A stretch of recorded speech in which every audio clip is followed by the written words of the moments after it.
Stanford White was born in New York City in 1853 to Richard Grant White, a Shakespearean scholar, and Alexenia Black. White did not receive formal training in architecture. Instead, like many architects of his era, he learned the craft through apprenticeship. At 18, he became the principal assistant to Henry Hobson Richardson, a renowned architect celebrated for his distinctive Richardsonian Romanesque style and considered one of the greatest American architects of the time.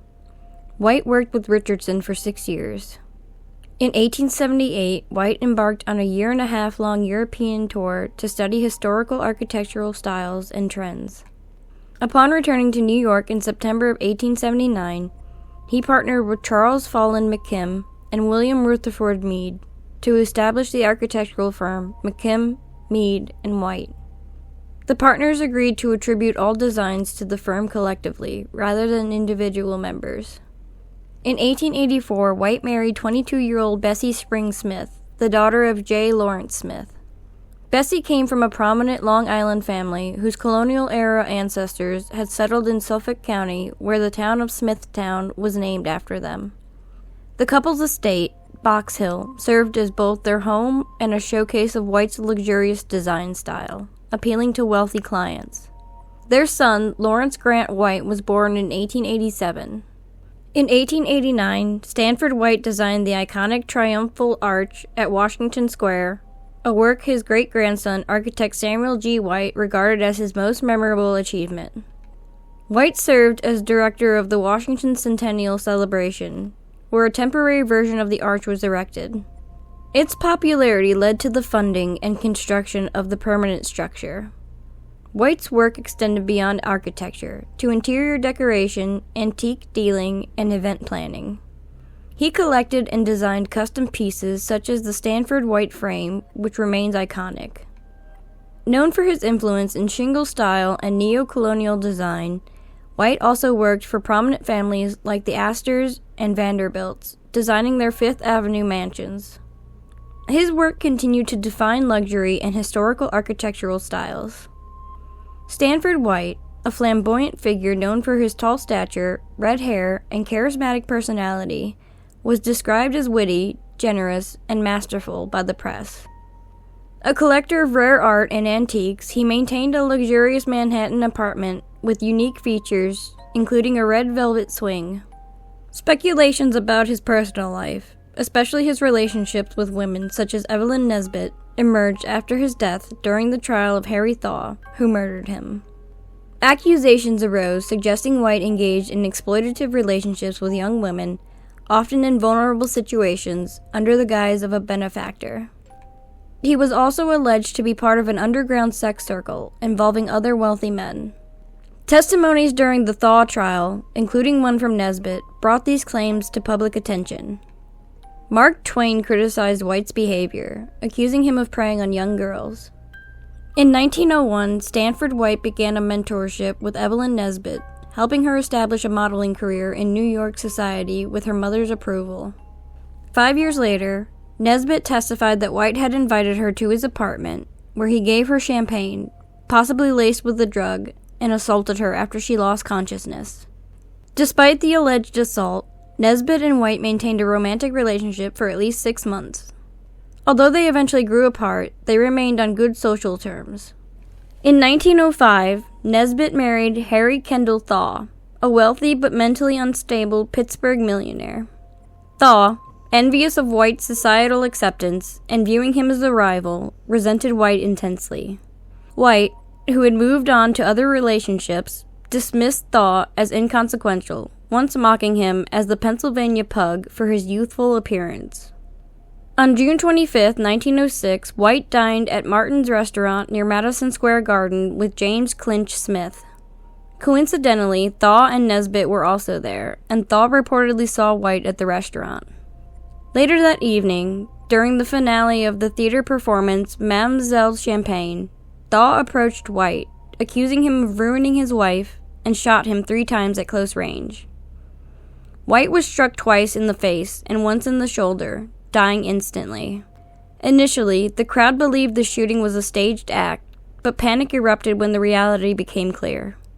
White's 19-year-old son, Lawrence Grant White, was devastated by the murder, blaming himself for not persuading his father to take a planned trip to Philadelphia. Reflecting on the event years later, he condemned the trials that followed for tarnishing his father's legacy. Stanford White was buried in St. James, New York, in Suffolk County. The killing of Stanford White sparked widespread media coverage, with intense speculation and gossip dominating the headlines. White's reputation suffered greatly as the trial exposed details of his private life, including allegations of his sexual exploits. The Evening Standard condemned him for his social disillusion, while Vanity Fair ran a headline calling him a voluptuary and pervert who dies the death of a dog. Harry Thaw, White's killer, was tried twice for the murder. The first trial ended with a mistrial due to a hung jury, while the second trial concluded with Thaw being found not guilty by reason of insanity. Chester Ellsworth Gillette was born in Wicks, Jefferson County, Montana Territory, to Franklin Gillette and Louisa Maria Rice. His parents married on October 21, 1883, just 2 months after his birth. Although the family was financially comfortable, they were deeply religious and eventually gave up their material wealth to join the Salvation Army. As a result, the family traveled extensively along the west coast of the United States. Gillette spent part of his childhood in Spokane, Washington, and later lived in Hawaii during his teenage years. Despite his upbringing, Gillette did not embrace the religious values of his parents.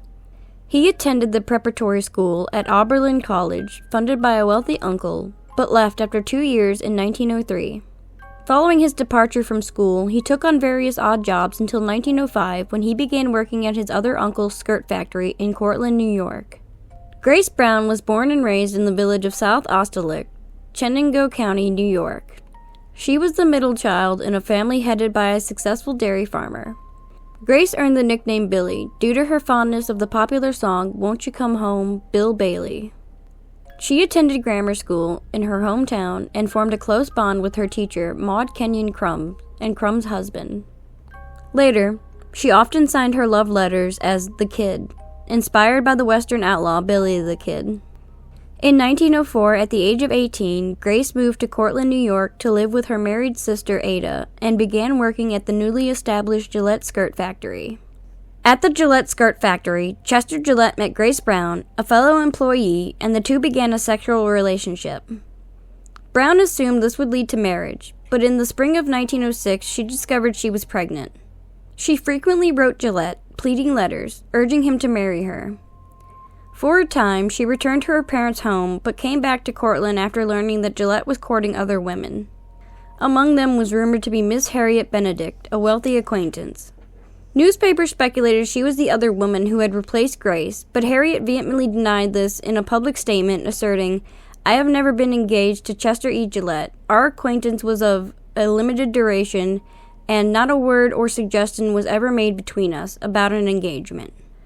As the months passed, tension between Gillette and Brown became apparent to those around them, with witnesses noting his raised voice and her tears both at the factory and in private.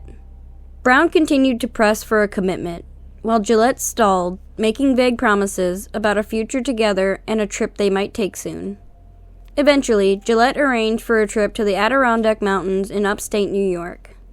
On the journey, they spent a night in Utica, then traveled to Tupper Lake, where rain disrupted their plans for a lakeside outing. They headed south to Big Moose Lake in Herkimer County, where Gillette registered at the Glenmore Hotel under a false name, using his initials to match the monogram on his suitcase. He brought only one suitcase and a tennis racket.